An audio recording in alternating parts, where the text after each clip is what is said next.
Jayashree Liberty Hospitals, on the occasion of 11th anniversary, free OP consultation and 20% discount in OP. Contact. నమస్తే, నేను విజయ్.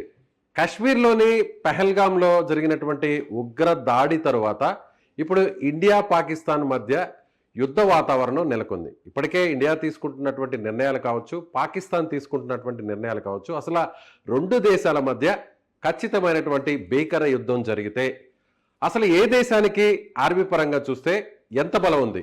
అందరిలోనూ ఇదే question raise అవుతుంది. అసలు ఒకవేళ ఇండియా పాకిస్తాన్ కానీ డైరెక్ట్గా వార్కి వెళ్తే ఇండియాకు ఉన్నటువంటి బలం ఏంటి, పాకిస్తాన్కు ఉన్నటువంటి బలం ఏంటి?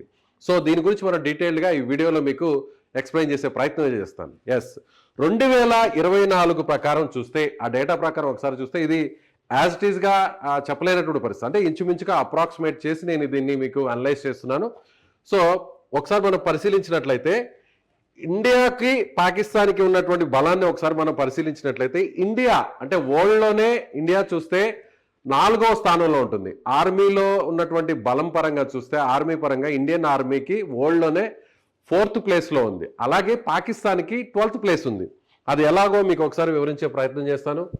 మిలిటరీకి సంబంధించి కూడా ఇండియా ర్యాంక్ పరంగా చూస్తే 4th ప్లేస్లో ఉంది ప్రపంచంలోనే. అలాగే పాకిస్తాన్కి 12వ ప్లేస్ ఉంది. సో ఒకవేళ యుద్ధం జరిగితే 12వ స్థానంలో ఉన్నటువంటి పాకిస్తాన్కి 4వ స్థానంలో ఉన్నటువంటి ఇండియాకి యుద్ధం జరగబోతుంది అన్నట్టుగా మీకు సింపుల్గా చెప్పాలంటే. అలాగే ఇండియాకు ఉన్నటువంటి ఇండియన్ ఆర్మీకి ఉన్నటువంటి సైనికులు ఎంతమంది, అలాగే ఇండియన్ ఆర్మీకి ఉన్నటువంటి ఫైటర్ జెట్స్ ఉన్నాయి, ఎన్నుంటాయి, అదేవిధంగా ఆయుధాలు ముఖ్యంగా యుద్ధ ట్యాంకులు కావచ్చు, వెహికల్స్ కావచ్చు, ఫైటర్ జెట్స్ కావచ్చు, అలాగే నేవీ పరంగా కూడా ఎన్ని యుద్ధ నౌకలు ఉన్నాయి, ఇలా డీటెయిల్గా మీకు ఒకసారి చెప్పే ప్రయత్నం అయితే చేస్తాను. మనకు డీటెయిల్గా ఒకసారి ఈ వీడియోలో వివరించే ప్రయత్నం చేస్తా. ఇండియా పరంగా చూస్తే సైనికుల పరంగా అంటే ఇప్పటికిప్పుడు యుద్ధం జరిగితే బార్డర్లో ఉండేటువంటి సైనికుల సంఖ్య చూస్తే 14.5 లక్షల మంది యాక్టివ్ పర్సన్స్. అంటే ఇండియా సైన్యంలో, భారత సైన్యంలో నేరుగా బోర్డర్ వరకు నేరుగా అక్కడ సిపాయిలు వెళ్ళి అక్కడ యుద్ధం చేస్తే ఆ ఉండేటువంటి సంఖ్యను చూస్తే 14.5 lakhs అంటే 14,50,000 ఇండియన్ ఆర్మీకి ఉంది. అలాగే పాకిస్తాన్ ఆర్మీకి చూస్తే కేవలం 6.5 లక్షల మంది యాక్టివ్ సోల్జర్స్ ఇక్కడ ఉన్నట్టుగా మనకి ఆ డేటా అయితే చెప్తుంది. అదేవిధంగా అంటే రిజర్వ్డ్ అంటే యాక్టివ్గా డైరెక్ట్గా వార్లో పార్టిసిపేట్ చేసేటువంటి ఇప్పటికిప్పుడు జరిగితే ఒకవేళ యుద్ధం జరిగితే ఎంతమంది సోల్జర్స్ వస్తారు అనేటువంటి డేటా ఇది. అలాగే రిజర్వ్డ్ సోల్జర్స్ ఎంతమంది ఉన్నారు అనేటువంటి ఆ డేటా కూడా ఒకసారి చూసే ప్రయత్నం చేద్దాం. రిజర్వ్ డేటా చూస్తే 11.5 లక్షల మంది సోల్జర్స్ ఇండియన్ ఆర్మీ ఇక్కడ రిజర్వ్లో ఉంటుంది ఇండియన్ ఆర్మీలో. అదేవిధంగా పాకిస్తాన్కి చూస్తే కేవలం 5.5 లక్షల మంది మాత్రమే రిజర్వ్లో ఉంటారు. ఇక మిగిలిన డేటా కూడా ఒకసారి మీకు వివరించే ప్రయత్నం అయితే చేస్తాను. యాక్టివ్ పర్సన్స్ మనం చెప్పుకున్నట్టుగా 1.45 మిలియన్, అలాగే పాకిస్తాన్కి కేవలం 0.654 మిలియన్. అలాగే రిజర్వ్ పర్సనల్ చూస్తే 1.15 మిలియన్, అలాగే పాకిస్తాన్కి కేవలం 0.55 మిలియన్. అంటే దాదాపుగా 60 కంటే 70% మనమే పాకిస్తాన్ కంటే ఎక్కువగా ఉన్నాం. అలాగే పారామిలిటరీ ఫోర్సెస్ చూస్తే 2.5 మిలియన్ ఉన్నారు. అంటే దాదాపుగా 25 లక్షల మంది మనకి పారామిలిటరీ ఫోర్సెస్ ఉంటే పాకిస్తాన్కు కేవలం 2,91,000 మంది మాత్రమే ఉన్నారు. ఇక అన్నిటికంటే కూడా ఏ దేశమైనా కూడా తమ సైన్యానికి సంబంధించినటువంటి సంపద పెంచుకోవాలన్నా, ఆయుధ సంపదను పెంచుకోవాలన్నా, ఫైటర్ జెట్స్ కావచ్చు, నేవీ కావచ్చు, సబ్మెరీన్స్ కావచ్చు, ఇలా ఏదైనా కూడా ఆర్మీ పరంగా చాలా బలంగా ఉండాలి అంటే ఖచ్చితంగా అందుకు ఆయా దేశాల ప్రభుత్వాలు కేటాయించేటువంటి బడ్జెటే ఇక్కడ చాలా కీలకం అని చెప్పాలి. ఇక్కడ మనకి ప్రతి సంవత్సరం మన డిఫెన్స్ బడ్జెట్ అంటే మన భారతదేశానికి సంబంధించిన బడ్జెట్, రక్షణ శాఖకు కేటాయించేటువంటి బడ్జెట్ చూస్తే $73 బిలియన్ అంటే దాదాపుగా 6,23,000 కోట్ల రూపాయలను మనం మన ఇండియన్ ఆర్మీకి లేదా రక్షణ శాఖకు సంబంధించినటువంటి ఈ బడ్జెట్ని కేటాయిస్తున్నాం. అలాగే పాకిస్తాన్ చూస్తే సంవత్సరానికి కేవలం $11 బిలియన్ మాత్రమే. అంటే ఒక రకంగా చెప్పాలంటే దాదాపుగా 93,000 కోట్ల రూపాయలను మాత్రమే ఇక్కడ కేటాయిస్తున్నారు. అంటే పాకిస్తాన్ కంటే కూడా 62% మనం ఎక్కువగా డిఫెన్స్ బడ్జెట్ని కేటాయిస్తున్నాం. సో ఎంత బడ్జెట్ని కేటాయిస్తే అంత మనం దానికి సంబంధించినటువంటి ఎక్విప్మెంట్స్ కావచ్చు, వారికి సంబంధించినటువంటి ఇతర ఆయుధ సంపత్తిని అంతా కూడా పెంచుకోవచ్చు. కానీ పాకిస్తాన్ ఆ కోణంగా చూసినా కూడా మనకంటే చాలా బలహీనంగా ఉంది అనేది అర్థమవుతుంది. ఇకపోతే ఎయిర్ క్రాఫ్ట్స్ అంటే ఎయిర్ ఫోర్స్కి సంబంధించినటువంటి ఇక్కడ చూసిన అంటే ఫ్లైట్స్ అంటే ఫైటర్ జెట్స్ కావచ్చు, ఎయిర్ క్రాఫ్ట్స్ కావచ్చు, ఇవన్నీ కూడా చూసినట్లయితే అంటే ఒక రకంగా చెప్పాలంటే 2200 ఎయిర్ క్రాఫ్ట్స్ మనకున్నాయి. దాదాపుగా ఇండియన్ ఎయిర్ ఫోర్స్కి 2200 ఎయిర్ క్రాఫ్ట్స్ ఉంటే పాకిస్తాన్కి కేవలం 1400 ఎయిర్ క్రాఫ్ట్స్ మాత్రమే ఉన్నాయి. అన్నిటికంటే కూడా ఫైటర్ జెట్స్ అనేవి ఇప్పుడు ఉన్నటువంటి యుద్ధం జరిగితే చాలా కీలకం. అంటే ఒక ప్రాంతాన్ని నుంచి సెకండ్ల వ్యవధిలోనే, నిమిషాల వ్యవధిలోనే 100 కిలోమీటర్లకు వెళ్ళేటువంటి ఫైటర్ జెట్స్ ఏవైతే ఉన్నాయో అవి చూసినట్లయితే అంటే ఇప్పుడు మనం ఒక రకంగా చెప్పాలంటే పుల్వామా అటాక్ తర్వాత మన ఫైటర్ జెట్స్, మన ఇండియన్ ఆర్మీ ఎయిర్ ఫోర్స్కి సంబంధించినటువంటి ఫైటర్ జెట్స్ నేరుగా పాకిస్తాన్ భూభాగంలోకి వెళ్ళి అక్కడున్నటువంటి ఉగ్రవాద ఏదైతే స్థావరాలు ఉన్నాయో వాటన్నిటిని కూడా స్మాష్ చేసి తిరిగి మళ్ళా సేఫ్గా మన ఇండియాకి తిరిగి వచ్చేసి ఇవన్నీ కూడా కేవలం నిమిషాల వ్యవధిలోనే జరిగింది. ఇదంతా చేసింది ఏంటంటే ఫైటర్ జెట్స్. అక్కడి నుంచి మిసైల్స్ని ఆ ఫైటర్ జెట్స్ అక్కడ మిసైల్స్ వదులుతాయి. ఆ మిసైల్స్ ఎక్కడైతే టార్గెట్ ఉంటుందో ఆ టార్గెట్ ప్లేస్లో అవి లొకేట్ అవుతాయి. ఆ తర్వాత అక్కడ స్మాష్ చేస్తుంటాయి. ఇవన్నీ కూడా ఫైటర్ జెట్స్ అనేవి యుద్ధంలో చాలా కీలకంగా మారుతాయి. సో మన ఫైటర్ జెట్స్ చూస్తే 600 ఉన్నాయి. 600లో సుఖై, అలాగే 30 MKI, రఫేల్ ఇవన్నీ కూడా మనం చూడొచ్చు. రీసెంట్ గా మనం చెప్పొచ్చు రఫేల్ గురించి. రఫేల్ అనేటువంటి ఫైటర్ జెట్స్ వరల్డ్ లోనే ఇది ఒక పవర్ఫుల్ ఫైటర్ జెట్స్ గా చెప్తాం. సో రఫేల్ తో పాటుగా సుఖై అలాగే 30 MKI ఈ ఫైటర్ జెట్స్ అన్ని కూడా కలుపుకుంటే 600 వరకు మనకు ఉన్నాయి. అలాగే రీసెంట్ గా కూడా తేజస్ కూడా యాడ్ అయినటువంటి పరిస్థితి. అలాగే పాకిస్తాన్ ఒకసారి మనం చూసినట్లయితే F-16JF ఈ ఫైటర్ జెట్స్ కేవలం 350, అంటే మనకంటే అవి సగం మాత్రమే ఉన్నాయి. 350 ఫైటర్ జెట్స్ పాకిస్తాన్ దగ్గర ఉంటే మన దగ్గర 600 ఫైటర్ జెట్స్ ఉన్నాయి ఇండియా దగ్గర. సో అదేవిధంగా అటాకింగ్ హెలికాప్టర్స్ అంటే ఇది పాత కాలంలో ఏదైనా ఒక ప్రాంతంలో మాత్రమే జరిగినప్పుడు ఆ ప్రాంతంలో హెలికాప్టర్స్ ద్వారా అటాక్ చేస్తుంటారు.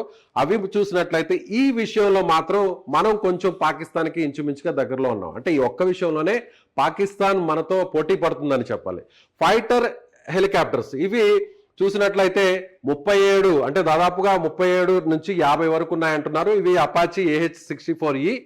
పాకిస్తాన్కి దాదాపుగా 50 నుంచి 55 వరకు ఉన్నట్టుగా తెలుస్తుంది. అంటే ఈ సంఖ్య రీసెంట్ గా పెంచుకున్నట్టుగా కూడా కొంత సమాచారం కూడా అందుతుంది. ఒక ఫైటర్ హెలికాప్టర్స్ విషయంలోనే పాకిస్తాన్ మనతో పోటీ పడుతుంది. అయితే ట్రాన్స్పోర్ట్ ఎయిర్ క్రాఫ్ట్ అంటే ఏదైనా సోల్జర్స్ ని ఒక ప్రాంతం నుంచి ఇంకో ప్రాంతానికి తీసుకువెళ్లాలన్నా లేదంటే వారికి సంబంధించినటువంటి ఆయుధ సామాగ్రిని తీసుకువెళ్లాలన్నా కూడా వాటన్నిటికి కూడా ట్రాన్స్పోర్ట్ ఎయిర్ క్రాఫ్ట్ ని యూజ్ చేస్తూ ఉంటారు. ట్రాన్స్పోర్ట్ ఎయిర్ క్రాఫ్ట్ వచ్చేసి 250 మన ఇండియాకు ఉంటే పాకిస్తాన్ కు కేవలం 200 మాత్రమే ఉన్నాయి. అంటే మనకంటే వాళ్ళకి ఒక 50 తక్కువగా ఉన్నాయి. ఇక ట్యాంక్స్ అంటే మన యుద్ధ ట్యాంకర్లు అని చెప్తుంటాం కదా. ఒక ప్రాంతం నుంచి ఇంకో ప్రాంతానికి నేరుగా వెళ్తుంటాయి, అక్కడి నుంచి ఫిరంగులు పేలుస్తూ ఉంటాయి. ఆ యుద్ధ ట్యాంకర్లకు సంబంధించి చూస్తే మన దగ్గర 4500 యుద్ధ ట్యాంకర్లు ఉంటే పాకిస్తాన్ దగ్గర 3700 యుద్ధ ట్యాంకర్లు ఉన్నాయి. అలాగే ఆర్మోర్డ్ వెహికల్స్ అంటే యుద్ధాన్ని అంటే మామూలుగా వార్ సమయంలో ఉపయోగించేటువంటి వాహనాలు, అంటే ఒక చోట నుంచి ఇంకొక చోటకు సోల్జర్స్ని తీసుకువెళ్ళాలన్నా కూడా కొంత ఎక్విప్మెంట్ తీసుకెళ్లాలన్నా కూడా ఆన్ రోడ్ వెళ్ళడానికి ఉపయోగించేటువంటి యుద్ధ వాహనాలను చూసినట్లయితే ఇవి 6000 మన దగ్గర ఉంటే పాకిస్తాన్ దగ్గర 9000 వరకు ఉన్నట్టుగా మనకి ఈ డేటా తెలుస్తుంది. అలాగే ఆర్టిలరీ సంబంధించినటువంటి ఎక్విప్మెంట్ చూస్తే ఇది 10,000 వరకు మనకు ఉన్నాయి. అంటే మీకు అది ఒకసారి మీకు ఆ ఫొటోస్ చూపించే ప్రయత్నం చేస్తాను. ఎస్, ఇవి ఇప్పుడు మనం ఇందాక చెప్పుకున్నాం కదా యుద్ధ ట్యాంకర్లు, ఇవి ఆర్టిలరీ ట్యాంకర్స్ అంటారు వీటిని. ఇక్కడ మనం చూస్తున్నాం కదా ఇవి. ఎస్, ఇవన్నమాట. ఈ డేటా విషయానికి వస్తే మన దగ్గర దాదాపు 10,000 వరకు ఉన్నాయి. మన ఇండియన్ ఆర్మీలో దాదాపు వీటి సంఖ్య ఈ యుద్ధ ట్యాంకర్లు ఆర్టిలరీ అనేటువంటి యుద్ధ ట్యాంకర్లు చూసినట్లయితే దాదాపుగా 10,000 ఉంటే పాకిస్తాన్ దగ్గర కేవలం 4500 మాత్రమే ఇక్కడ ఉన్నాయి. అలాగే రాకెట్ లాంచర్స్ను కూడా చూద్దాం. రాకెట్ లాంచర్స్ని మనం ఒకసారి చూద్దాం. ఈ రాకెట్ లాంచర్స్ మన దగ్గర ఎన్ని ఉన్నాయంటే 300 ఉంటే వాళ్ళ దగ్గర 130 వరకు ఉన్నాయి.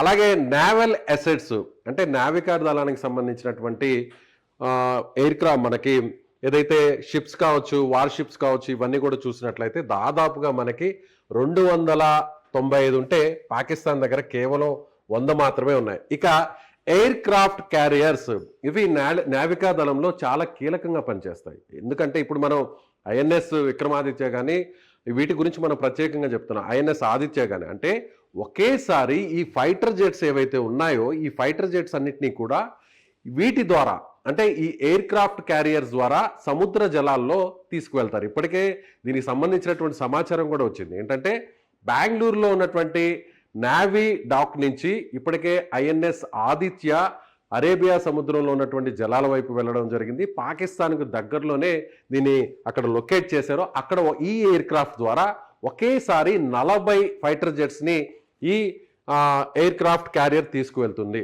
అంటే మీకు చెప్పాలంటే ఇవి సో ఇవేంటంటే షిప్లా ఉంటుంది. ఫైటర్ జెట్స్ ఇక్కడి నుంచి ల్యాండ్ అవ్వచ్చు, అలాగే టేక్ ఆఫ్ అవ్వచ్చు. ఏదైతే శత్రు దేశం ఉంటుందో, ఎక్కడైతే యుద్ధం చేయాల్సినటువంటి ఆ ప్రాంతం ఉంటుందో ఆ భూభాగానికి దగ్గరగా ఉన్నటువంటి జలాల్లో ఈ ఎయిర్ క్రాఫ్ట్ క్యారియర్ని తీసుకువెళ్తారు. అక్కడ నుంచి అంటే భూమికి మధ్య దూరం ఉండి మధ్యలో ఒకవేళ వాటర్ ఉంటే, సముద్ర జలాలు ఉంటే ఆ సముద్ర జలాల్లోనే అక్కడ ఒక రకంగా చెప్పాలంటే బేస్ పాయింట్ చేసుకుంటారు. సముద్ర జలాల్లోనే యుద్ధం టైంలో బేస్ పాయింట్ చేసుకుంటారు. ఆ ఎయిర్ క్రాఫ్ట్ క్యారియర్ నుంచే ఈ యుద్ధ వాహక నౌకకు సంబంధించినటువంటి దీని మీద నుంచే ఫైటర్ జెట్స్ అన్ని కూడా ల్యాండ్ అవుతాయి, టేక్ ఆఫ్ అవుతుంటాయి.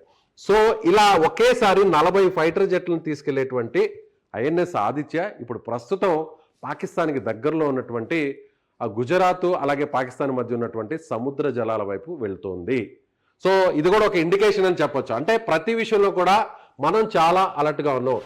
ఈ విషయంలో ఎయిర్ క్రాఫ్ట్ క్యారియర్స్ మనకు 2 ఉంటే పాకిస్తాన్ దగ్గర ఎన్ని ఉన్నాయి? 0. పాకిస్తాన్ దగ్గర ఏమీ లేవు.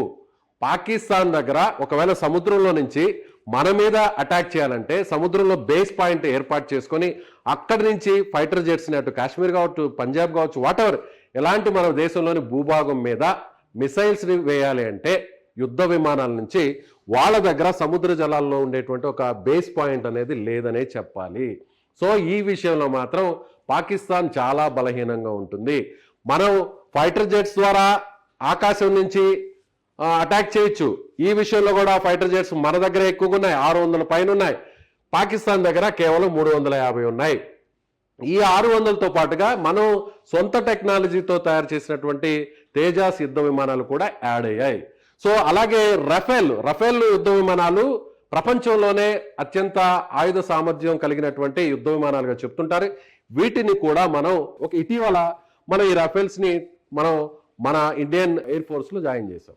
సో భూమి మీద నుంచి అటాక్ చేసినా ఇక్కడ మనం చాలా స్ట్రాంగ్గా ఉన్నాం. అంటే మన సైనికుల సంఖ్య పాకిస్తాన్ కంటే 60%, 50% ఎక్కువ ఉంది.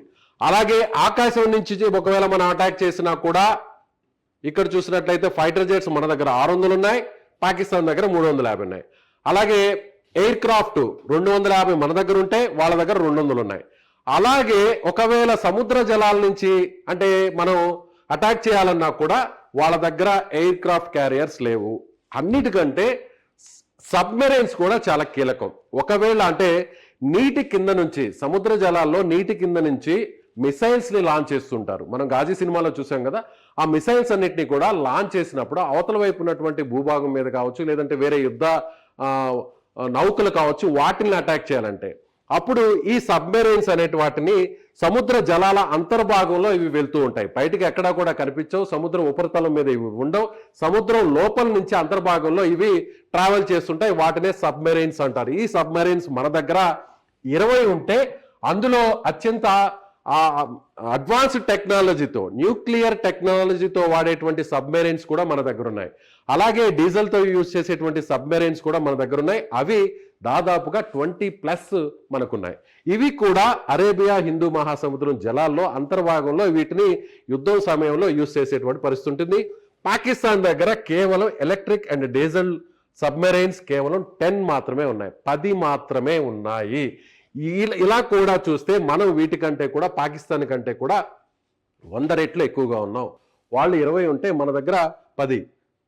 సో డెస్ట్రాయర్స్ అంటే అంటే ఒక రకంగా ఇవి డెస్ట్రాయిస్, ఇవి కూడా సముద్ర జలాల్లో ట్రావెల్ చేస్తూ సో అవతల ఉన్నటువంటి యుద్ధ నౌకల మీద అటాక్ చేస్తుంటాయి, దాడి చేస్తుంటాయి. ఇవి కూడా ఇది యుఎస్కి సంబంధించింది. మీకు ఎగ్జాంపుల్గా చూపించే ప్రయత్నం కోసం ఇది చూపిస్తారు. ఈ డెస్ట్రాయర్స్ మన దగ్గర 10 ఉంటే పాకిస్తాన్ దగ్గర 0, పాకిస్తాన్ దగ్గర లేవు. అంటే డెస్ట్రాయర్స్ అంటే అక్కడి నుంచి కూడా వాటి నుంచి కూడా మనం మిసైల్స్ని లాంచ్ చేసి ఎక్కడైతే ఎనిమీకి సంబంధించినటువంటి లొకేషన్ ఉంటుందో అక్కడ టార్గెట్ చేసి మనం మిసైల్స్ని లాంచ్ చేయొచ్చు. సో ఫ్రిగేట్స్ అనేటువంటి విషయానికి వస్తే ఫ్రిగేట్స్ ఎన్ని ఉన్నాయో ఒకసారి మనం చూస్తాం. మీకు అర్థం అవడం కోసం వాటిని వివరించే ప్రయత్నం చేస్తాను.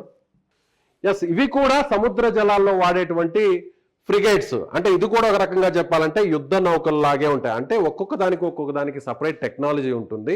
కొన్ని యుద్ధ నౌకలు వాటిలో నుంచి లాంచ్ అయ్యేటువంటి మిసైల్స్ని తిరిగి భూమి మీదకి వేసేటువంటి మిసైల్స్ ఉంటాయి. అలాగే ఆకాశంలో ఉన్నటువంటి టార్గెట్స్ని పేల్చేటువంటి మిసైల్స్ ఉన్నటువంటి టెక్నాలజీ ఉన్న యుద్ధ నౌకలు ఉంటాయి. ఇలా వాటిని సపరేషన్ చేసినప్పుడు ఈ పరంగా చూసినా కూడా పాకిస్తాన్ కంటే మనం చాలా స్ట్రాంగ్గా ఉన్నాం.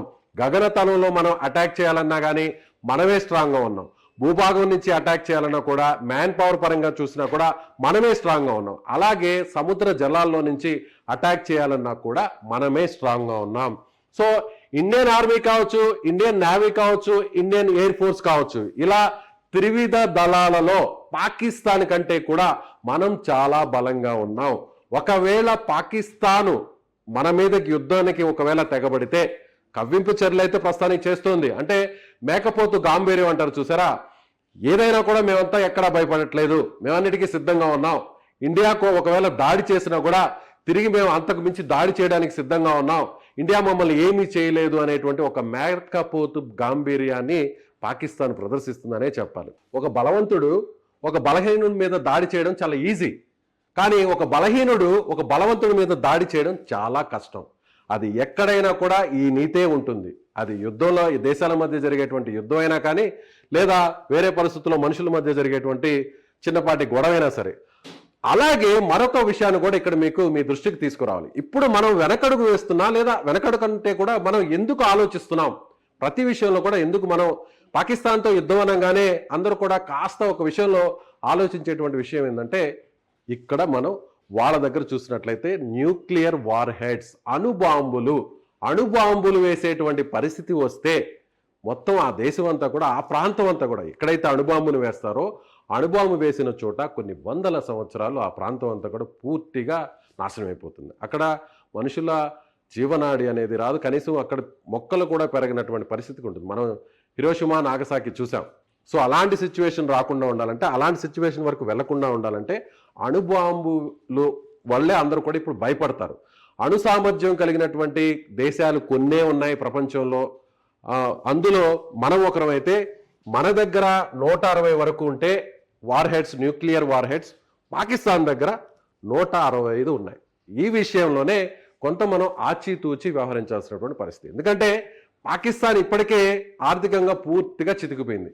ఇప్పటికే పాకిస్తాన్లో అంతర్గతంగా అనేక విభేదాలు ఉన్నాయి. ఒకవైపు బెలూచిస్తాన్ సమస్య పట్టిపీడుస్తోంది. బెలూచిస్తాన్ ఏమంటుందంటే సపరేట్గా మాకొక దేశాన్ని ఇచ్చేసేయండి, మాకు స్వాతంత్రం కావాలి, పాకిస్తాన్ నుంచి మేము విడిపోతున్నాం అని చెప్పి పదే డిమాండ్ చేస్తుంది. అక్కడ కూడా పాకిస్తాన్కి వ్యతిరేకంగా ఒక రకంగా అక్కడ అంతర్గత విభేదాలు అయితే నడుస్తాయి. ఆ సమస్య ఒకవైపు ఉంది. ఆర్థికంగా పూర్తిగా బలహీనపడిపోయినటువంటి పాకిస్తాన్ ఇప్పుడు ఇతర దేశాల మీద ఆధారపడాల్సి వస్తుంది. చైనా లాంటి దేశాలు ఏదైనా సహకారం అందిస్తాయేమో అనేటువంటి ఆశతో ఎదురు చూసేటువంటి సిచ్యువేషన్లో ఉంది. ఒక రకంగా చెప్పాలంటే భిక్షమెత్తుకునేటువంటి స్థితిలో ఉన్నటువంటి పాకిస్తాన్ ఇండియాతో యుద్ధం చేయడానికి అంత ఈజీగా సిద్ధపడుతుందా? చేయదు. కాకపోతే వాళ్ళ దగ్గర ఉన్నటువంటి న్యూక్లియర్ వార్ హెడ్స్, అంటే పాకిస్తాన్ ఎలాగంటే ఒక రకంగా చెప్పాలంటే తామేం చేయలేకపోయినా కూడా అవతల వాళ్ళని భయపెట్టాలి. ఏ చిన్న ఇష్యూ వచ్చినా కూడా మా దగ్గర కూడా అణుబాంబులు ఉన్నాయి. ఎస్, మనం ఆల్రెడీ కొంతమంది పాకిస్తాన్కి సంబంధించినటువంటి ఆర్మీ ఆఫీసర్స్ కావచ్చు, వీళ్ళందరూ కూడా మాట్లాడుతుంటారు, మేము కూడా ఏం తక్కువ కాదు, మా దగ్గర కూడా న్యూక్లియర్ హెడ్స్ ఉన్నాయని. ఈ విషయంలోనే మనం ఆలోచిస్తాం. అంటే ఆ స్థాయి వరకు యుద్ధం జరిగితే అణుబాంబులు వేసుకునేటువంటి స్థాయి వరకు రాకూడదు కూడా. కానీ ఒకవేళ అలాంటి సిచ్యువేషన్ వస్తే పాకిస్తాన్ దగ్గర ఉన్నటువంటి న్యూక్లియర్ వార్ హెడ్స్ వల్లే మనం కాస్త ఆలోచించాల్సినటువంటి పరిస్థితి. వాళ్ళు మన భూభాగం మీద అణుబాంబులు వేసినా మనము వేస్తాం, అలా రెండు దేశాలంతా కూడా పూర్తిగా ఇదైపోతాయి. కాబట్టి ఆ స్థాయి వరకు వెళ్ళదు ఎలాంటి యుద్ధం జరిగినా కూడా. కానీ పాకిస్తాన్ని అందరూ చెప్తుంటాం, ఒక పాకిస్తాన్ కంట్రోల్లో ఉండేటువంటి ప్రభుత్వం కాదు అక్కడ అందరూ కూడా పరిపాలించేది ప్రధానమంత్రులు, లేదంటే అక్కడ ఉన్నటువంటి ప్రజాస్వామ్య వ్యవస్థ కాదు. అక్కడ ఉన్నటువంటి ఆర్మీయే అక్కడ మొత్తం ప్రభుత్వాన్ని అంతా కూడా కంట్రోల్లో పెట్టుకుంటుంది. ఆర్మీ చెప్పినట్టు వినకపోతే వాళ్ళని ప్రభుత్వం నుంచి గద్దె దించేస్తుంది. వాళ్ళకి అనుకూలంగా ఉన్నటువంటి వారిని మాత్రమే పాకిస్తాన్ ఇప్పటి వరకు కూడా ప్రభుత్వంలో ఉంచినటువంటి పరిస్థితి. కాబట్టి ఆర్మీ కంట్రోల్లో ఉంటుంది, కాబట్టి ఆర్మీ ఏదైనా చేయడానికి సిద్ధమవుతుంది అనేటువంటి ఒక పిచ్చి ఆలోచన పాకిస్తాన్కు ఉంటుందేమో అనేటువంటి ఒక సందేహంతోనే ప్రతి విషయంలో కూడా కాస్త మనం ఆలోచించాల్సినటువంటి అవసరం ఉంది. ఒకవేళ అణుయుద్ధం జరిగితే అంతవరకు వెళ్ళదు, అణుయుద్ధమే జరిగితే మూడవ ప్రపంచ యుద్ధం అయితే మళ్ళీ తిరిగి వచ్చేటువంటి పరిస్థితి ఉంటుంది. ఆ స్థాయి వరకు వెళ్ళకూడదనే కోరుకోవాలి.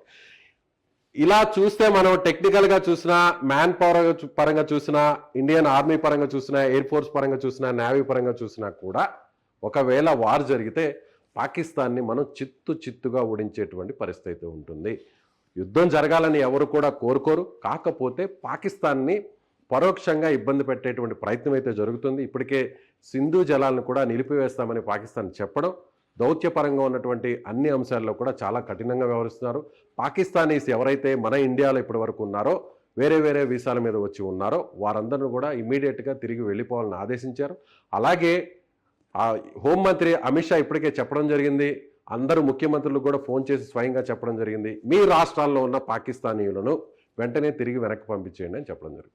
సో పాకిస్తాన్కు ఉన్నటువంటి అన్ని అంశాల మీద, వాళ్ళ మూలాల మీద ఇప్పుడు దెబ్బ కొట్టే ప్రయత్నం జరుగుతుంది. ఒకవేళ యుద్ధమే జరిగితే పాకిస్తాన్ ఎక్కడ కూడా మనల్ని ఢీకొట్టేటువంటి పరిస్థితి లేదు. సో ఇది ఇప్పుడు చూపించినటువంటి డేటా అంతా కూడా గత సంవత్సరంలో ఉన్నటువంటి డేటా. ఏ డిఫెన్స్ డేటా కూడా అది అఫీషియల్గా బయటకు రాదు. ఉన్న కొన్ని సోర్సెస్ ద్వారా వచ్చినటువంటి ఇన్ఫర్మేషన్ను మీకు అప్రాక్సిమేట్లీ మీతో షేర్ చేసుకుంటున్నాను. సో మీరేమనుకుంటున్నారు? పాకిస్తాన్కి ఇండియాకి యుద్ధం జరిగితే పాకిస్తాన్ చిత్తుగా ఎలా ఓడిపోబోతుంది? మీ అభిప్రాయాన్ని కామెంట్ చేయండి. Thank you so much.